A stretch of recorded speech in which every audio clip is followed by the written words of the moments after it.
A man is in critical condition after Fayetteville police say he grabbed a gun while handcuffed in police custody and shot himself. We'll walk you through how investigators say it unfolded. Rocky Mount sanitation workers are calling for higher pay after raises for police and firefighters. How city leaders here are responding. Jacket weather is on the way when a cold front will dramatically drop these temperatures into the 40s. Fayetteville police have identified the man they say shot himself while in handcuffs after they arrested him. 29-year-old Lawrence Artis is in critical condition. Good evening, and thanks for joining us. I'm Dan Haggerty. And I'm Ashley Rowe. The 3 officers involved have been placed on administrative leave. WRAL Fayetteville reporter Gilbert Bays has been sorting through how all of this happened. So this is a strange scenario here. Fayetteville police called to this parking lot on Cliffdale Road because of shots being fired. When they get here, they find a man with a weapon, so they handcuff him. Somehow, he managed to put his hand in his pocket, according to police, and pull out a weapon and shoot himself. Because of the investigations that are underway, Fayetteville police aren't commenting much about what they're calling in a press release an in-custody incident. According to police, officers were called to this parking lot Sunday night around 11:30. The city's newly installed gunshot detection system generated a report alerting police. When they arrived, officers located a man, searched him, and found he had a gun. They identified the suspect as a convicted felon. During a second search, police say he managed to pull a gun out of his pocket and shoot himself while handcuffed. Eddie Caldwell is Executive Vice President and General Counsel for the North Carolina Sheriff's Association. There can be situations where the person being arrested is wearing real baggy clothes. They may have on a big sweatshirt that covers their back pockets. The pants may be baggy. All kinds of things that make it more difficult to make 100% sure you found all weapons. Caldwell says the average person probably thinks it would be difficult for an officer to search a person and not discover a handgun, but that's not the case. The average viewer is going to think of a rather large handgun, semi-automatic or a large revolver or something like that.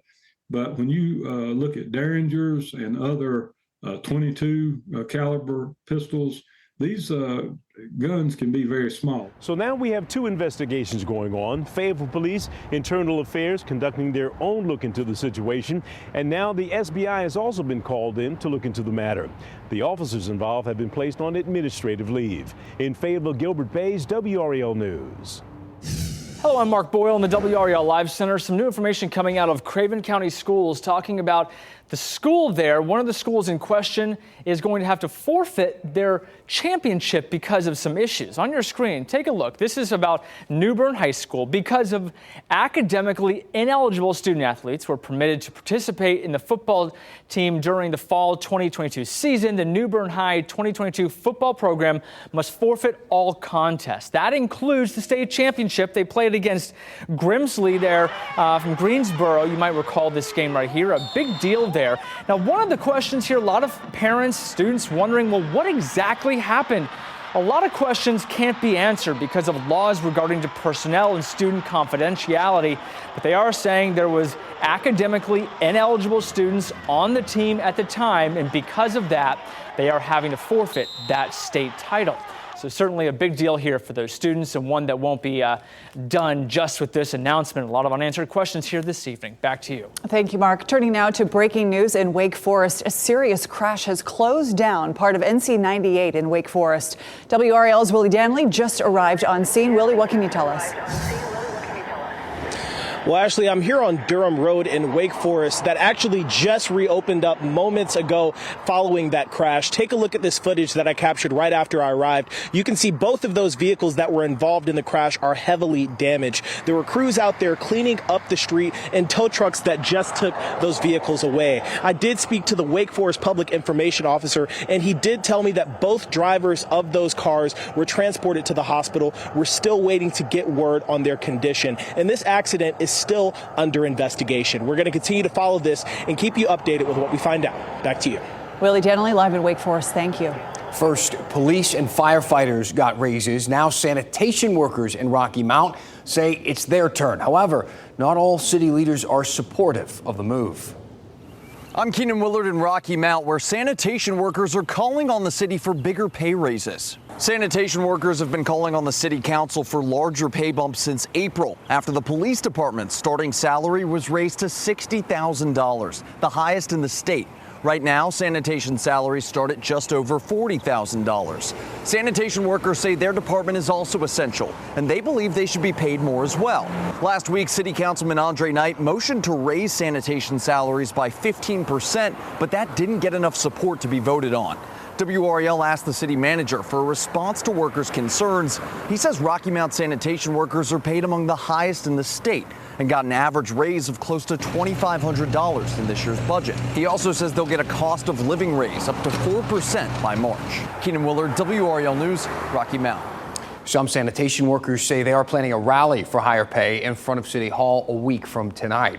Meantime, over in Durham, sanitation workers there met tonight to discuss a proposed bonus for all city employees. A strike by sanitation workers last month brought new attention to pay levels for city employees. Durham's city manager offered a proposal that workers said fell short. Now, she has 3 new options and will present them at Thursday's city council meeting. Victims' families say it's a tremendous step forward. Changes to North Carolina's so-called death by distribution law are designed to make it easier to prosecute drug dealers who sell a fatal dose. But some families worry those changes alone aren't enough. WRAL's Eric Miller has a story. It's a painful anniversary for Debbie Peden. Today marks 2 years since she last saw her granddaughter, Ashley, alive. And little did we know that 6 days later that she would be gone.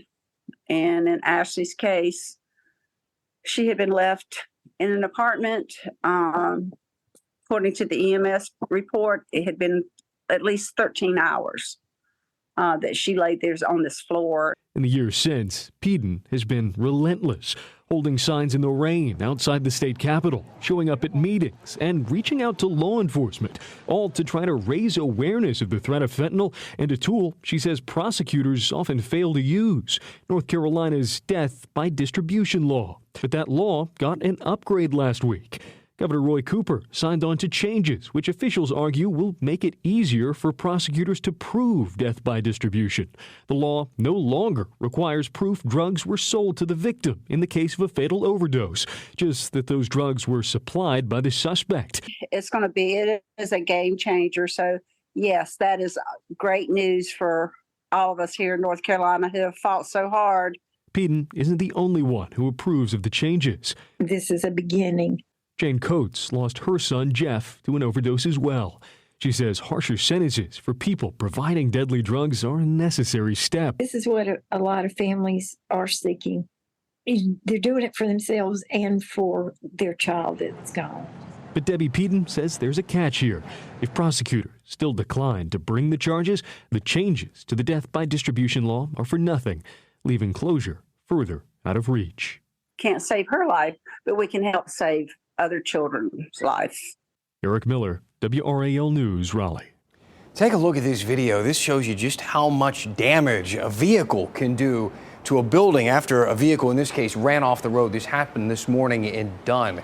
Police tell us the driver fell asleep at the wheel and left the road, hitting that building. He was unhurt, which is fortunate, but the building obviously needs quite a bit of work. Oh, huge amount of damage. A Wake County EMS program that prepares people for jobs as paramedics is getting national recognition. We're talking about Wake County Emergency Medical Services Internal Paramedic Program. This is video of the program's recent training exercise. It's now the first EMS system in our state to receive national accreditation from the Commission on Accreditation of Allied Health Education Programs. This places Wake County among the elite programs in the field of out-of-hospital education. Computer science is about to become a high school graduation requirement in North Carolina. That is one of 7 bills Governor Roy Cooper signed into law this afternoon. He also signed changes to high school athletics and allowed the state budget to become law without his signature. He vetoed 2 bills citing environmental and racial equality issues. More delays for Amazon's new planned facility in Johnston County. After the break, when they hope to open and what they say is causing the delays. Plus, today was the first official day of school for Wake County's new superintendent. Coming up, we talk with WRAL's education insider on his goals and how he plans to make his mark on the system. Kat?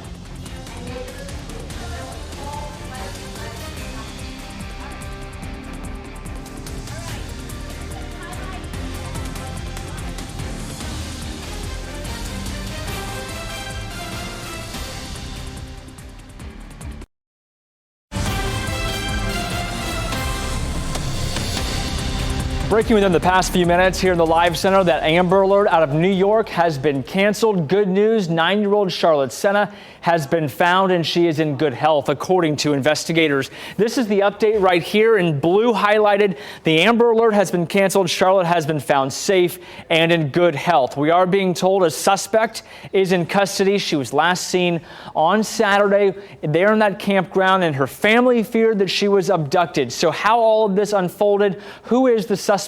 Where was she the past couple of days in the evenings? All of that information expected to come out later this evening as New York State investigators are expected to give an update. But the big news here, Charlotte Senna found safe in good health here tonight. Back to you. Such good news. Thanks, Mark. A traffic alert to tell you about that might impact your drive this week. The ramp from I-440 to Wade Avenue is closed until next Monday. Crews rolled out the barriers on Friday night. A detour will direct you to take the Lake Boone Trail exit to reach Blue Ridge Road, where you will then access Wade Avenue again. The DOT expects the road to be open in time for Monday morning commute. Wake County Public Schools' newest leader started his job today, hitting the ground running, visiting students, and answering some pretty tough questions as well. WRAL's Emily Walkenhorst spent the morning with Robert Taylor, joins us now. Thanks for joining us. So, Superintendent, Wake County Schools, this is a giant job. Is he trying to make his mark in a specific way? What are his plans, and what can people expect as he's getting started? Right, so Superintendent Taylor really sees this job as an opportunity to make a mark. Wake County's a big school system, so that comes with big opportunities. So he'd really like to see, what he can do with the school system to become a model for other schools. Some of the differences you might see at the beginning might be a little smaller. He considers listening to be his #1 priority right now because he has to find out what's going on in every school. But after a while, he's fairly ambitious. He wants to see if the Wake County school system can be something people look to and say, hey, we've got to do that too.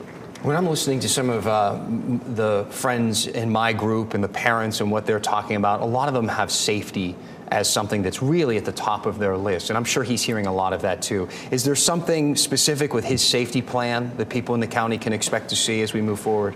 So he is hearing a lot about safety. I asked him what he was hearing about most, and safety was one of those things that he said he's definitely hearing a lot about. He says it's a top priority for him.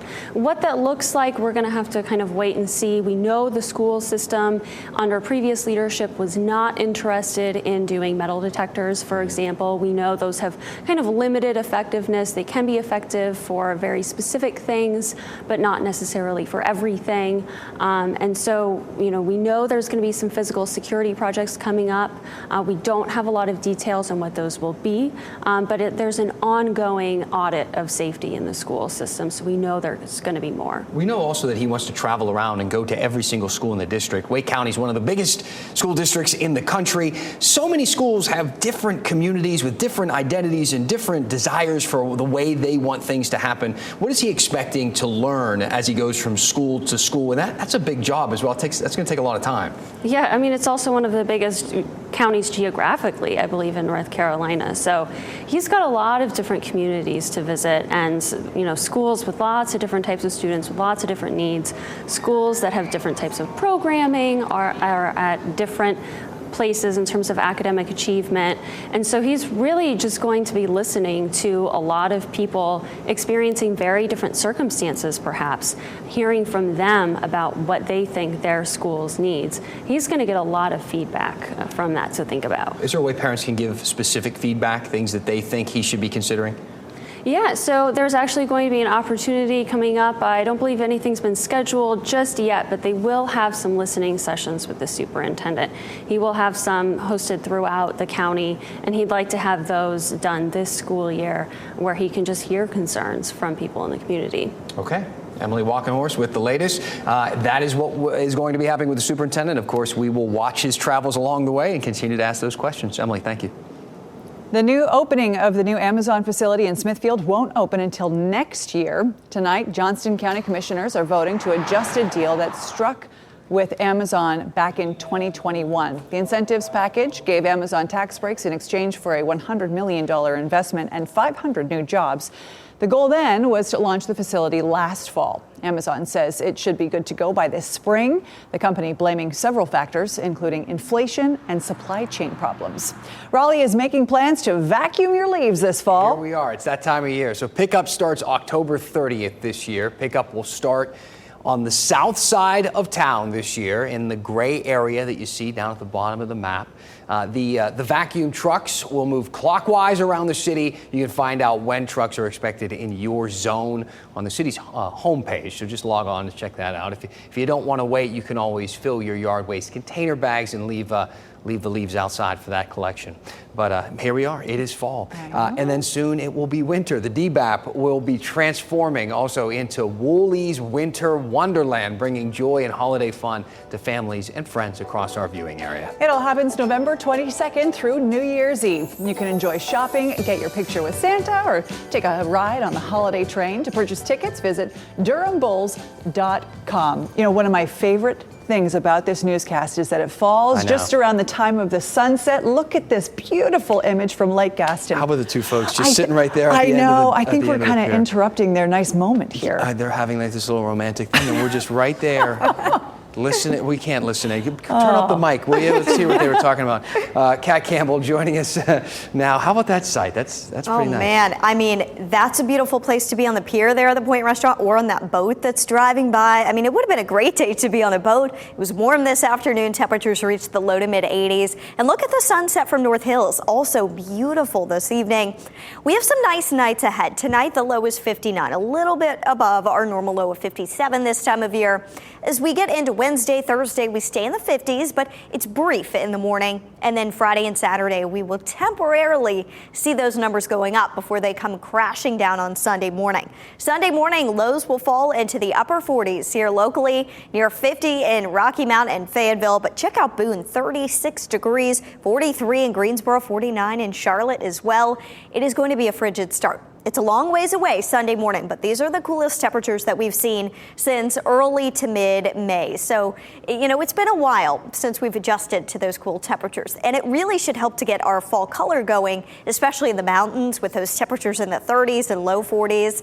Grandfather Mountain starting to show some hints of color here and there, but certainly not at peak just yet. Once we see those chilly temperatures over the weekend, I think next week we're really going to start to see the fall color taking off, even into next weekend. We've got patchy color above 4,000 feet right now, below 4,000 feet. It's, a tree here and there, maybe the tops of it starting to change, but not much just yet. Here's the cold front that brings the big cool down for us over the weekend. It's still well to our west. It actually brought some snow to parts of Colorado and Utah. We won't see any of that, but we are certainly going to see the cooler air. 59 tomorrow morning really shouldn't be too bad. If you get chilly easily, you may want a light layer, but it would be temporarily. The sunshine's definitely going to be warming us up. If you're headed out for your dog walk in the afternoon, instead, it'll be warm, 82, especially if you're in the sunshine. It's that kind of weather with the low humidity and the sunshine and temperatures in the 80s where it just feels completely different if you're in the shade or the sun. So if you're going to be out tomorrow afternoon, it'll be pretty warm. And over the next 3 days, we've got more 80s ahead. High temperatures stay in the lower 80s until Thursday. And then it's after Thursday that we begin to see signs of a change on the way. One of those signs will come in the form of cloud cover Friday. We are mostly cloudy Friday, and there is a small chance for rain Friday late into early Saturday. It looks like it's going to be a low impact rain right now. We may need to bump up rain chances to 30% either Friday night or Saturday. So just keep that in mind as we get into Sunday. That's when you're going to notice the chill, 68 degrees. We wake up to temperatures in the upper 40s that morning, and then by Monday morning of next week, all the way down to 46 degrees at the bus stop for the kids. So fall is definitely coming this way. It's going to be feeling more like late October than the start of the month. All right. Well, here it is. Thanks, Kat. More than $1 billion is up for grabs in tonight's Powerball. We'll tell you what your actual chances are of hitting that jackpot. You got a chance, all right? It's not great, but plus we're going to talk about somebody who won Saturday night in North Carolina's latest millionaire when we come back.